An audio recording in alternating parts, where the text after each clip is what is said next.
19세기 말 다른 유럽 도시들과는 달리 비엔나는 답답하고 보수적인 도시로 변화하고 있었습니다. 예술가, 건축가, 음악가, 그리고 사회 지식인들은 각자의 분야를 변화시키는 방식으로 실험을 하고 있었습니다. 비엔나는 한편으로 학술적 예술과 요한 스트라우스, 합스부르크 제국의 전통적인 도시였지만 다른 한편으로는 성적인 주제를 탐구하며 관객들을 충격에 빠뜨린 구스타프 클림트, 에곤 실레 등 급진적인 예술가들의 본고장이기도 했습니다.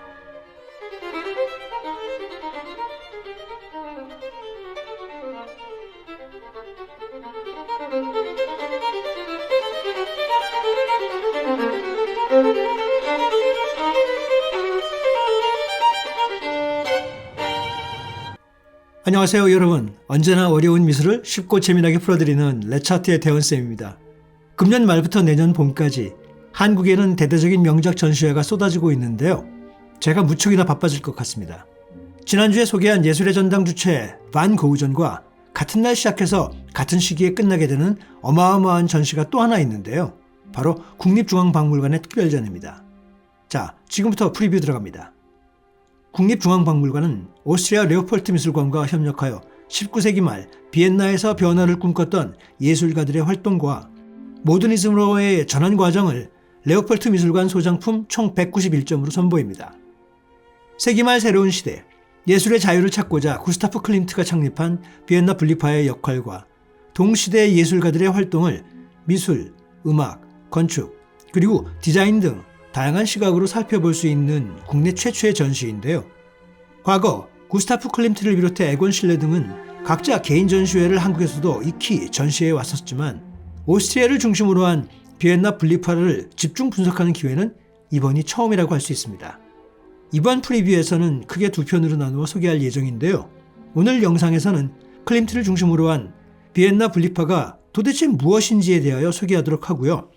다음 영상은 이번 전시에 소개될 주요 핵심 작품에 대한 감상법과 그 해석을 해드리도록 하겠으니까요.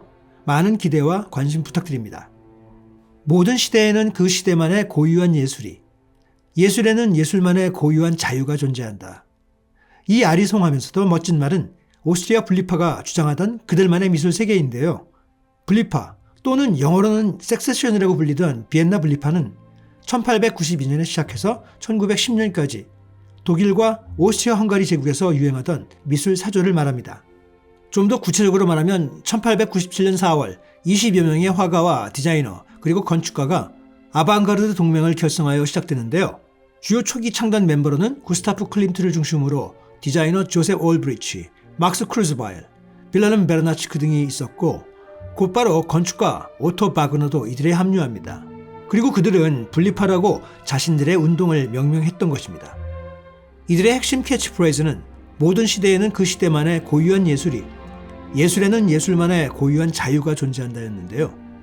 당초 인상주의와 아르누보의 영향을 받은 회화 운동으로 출발한 분리파 화가들은 기존 아카데미즘이나 정부 주도의 전시회로부터 자신들의 예술을 분리시키려 한 발상이 분리파라는 명칭으로 불려진 것이죠.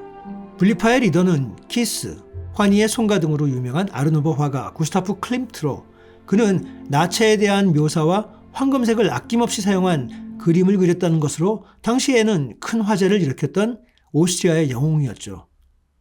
그는 당대부터 대단한 찬사와 격렬한 비난을 동시에 받았던 작가인데요. 정작 본인은 크게 신경 쓰지 않았다지만 글쎄요. 그런 클림트는 당시 오스트리아 헝가리 제국 황제였던 프란츠 요세프 1세에게 황금 공로 훈장을 받는 적이 있는데요. 새로 건축된 제국 극장의 천장화를 그리는 일을 훌륭하게 해냈기 때문이었습니다. 여러분도 아시다시피 공예학교 출신인 클림트의 작품은 매우 장식적이고 디자인적이었습니다. 그래서 그는 아르누보의 쌍두마차라고도 알려진 알폰스 무하와 함께 장식적인 예술 세계의 대표 주자로 잘 알려져 있죠. 이 외에도 에곤 실레, 오스카 코코시카 등의 작가들도 함께 활동을 했습니다. 이들 분리파들은 생활 양식에 있어서도 좋게 말하면 자유분방, 나쁘게 말하면 방탕한 스타일을 고수했죠. 이 때문에 훗날 나치 시대의 분리파 예술가들의 그림은 퇴폐 미술로 낙인 찍히게 됩니다. 그럼 좀 더 자세히 알아볼까요? 원래 분리파라는 용어는 분리된 서민이라는 뜻의 라틴어에서 유래했는데요. 고대 로마사에 따르면 특권 귀족 계급의 지배에 불만을 품은 로마의 서민 계급이 도시 외곽의 새로운 집단을 형성했는데 이러한 저항의 몸짓이 바로 분리를 의미했습니다.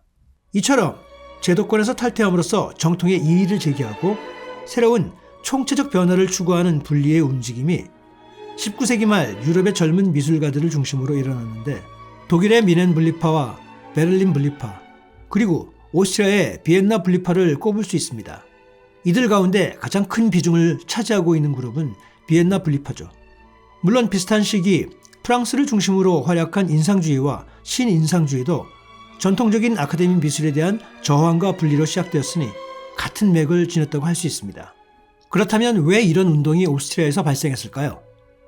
19세기 후반 오스트리아 헝가리 제국의 중심지인 비엔나는 유럽에서도 손꼽히는 대도시였습니다. 인구 200만에 육박하는 국제도시이자 전기, 철도, 자동차 등 현대 사회로서의 형태를 갖추어가고 있었죠. 그리고 카페와 살롱에서는 철학자, 과학자, 심리학자, 전위 문학가들의 지적인 대화가 오갔고 활기가 넘치는 듯 했습니다. 하지만 1848년 왕위를 계승한 합스부르크가의 프란즈 요세프 1세가 다스리던 19세기 말에 이르러 진보적인 지식인과 예술가들이 체감하는 제국의 실상은 그리 낙관적이지만은 않았습니다. 작곡가 구스타프 말러가 세계가 종말에 맞게 될 때 나는 비엔나로 돌아갈 것이다. 왜냐하면 이 도시에서는 모든 것이 20년 늦게 일어나기 때문이다. 라고 농담할 만큼 세기 말 비엔나의 보수주의는 사회와 문화 전반에 걸쳐 팽배해 있었으며 유럽 전체에서도 가장 보수화가 심한 지역이었습니다. 그래서 전반적으로 당시 빠르게 국력을 키우고 식민화를 키워가던 서유럽 강대국들과는 달리 거대한 공룡 같은 처지였습니다. 그러다 보니 사회의 지식인들은 이런 체제에 대한 탄식과 염증을 강하게 지니고 있었습니다. 결론적으로 이들은 구태한 국가, 사회, 그리고 문화예술의 혁신적인 변화를 통해 토탈 아트라는 개념으로 통일하여 미술, 데코, 공예, 건축 등 모든 예술 분야의 통합을 추구하자는 그런 운동을 벌인 것입니다. 바로 이것이 이들의 주장에 대한 핵심 포인트였다고 할 수 있습니다. 이렇듯 그들만의 독특한 예술 세계와 사회적 가치를 추구하며 열정적으로 교류하고 활동하던 그들도 1905년에 가서 서로 간의 우선순위와 가치 추구에 대한 심한 이견으로 오래가지 못하고 분열하게 되었습니다. 물론 아직도 오스트리아에서는 그 명목이나마 유지시키고 있는 그런 상태입니다. 그렇다면 중요한 질문 하나 나갑니다. 비엔나 분리파는 서양 근현대 예술에 어떤 영향을 끼쳤을까요? 분리파의 첫 번째 야심찬 프로젝트는 외국 예술가와 예술운동을 비엔나에 소개하는 전시 공간을 만드는 것이었습니다. 이 전시장은 비엔나 중심부에 만들었고요.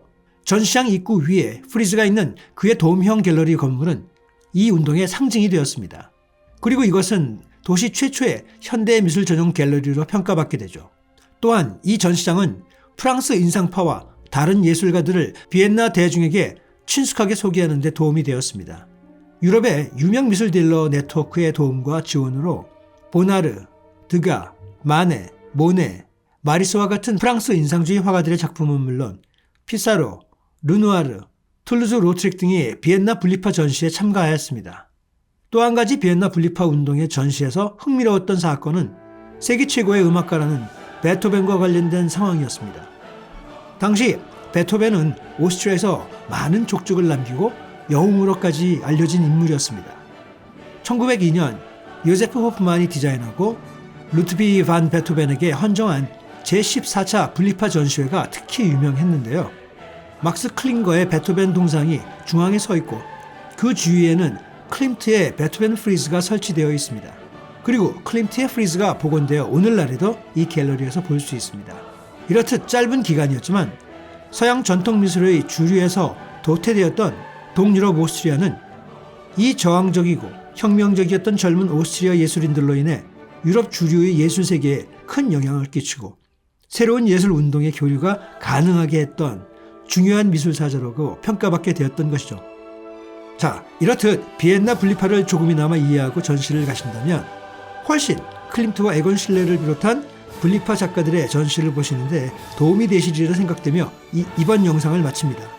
다음번 영상에서는 이번 전시에 소개될 주요 작품들을 알아보는 시간을 갖도록 하겠습니다. 오늘 영상이 도움이 되셨다면 구독과 좋아요 그리고 알람 설정 꼭 부탁드립니다. 그럼 다음 시간까지 안녕!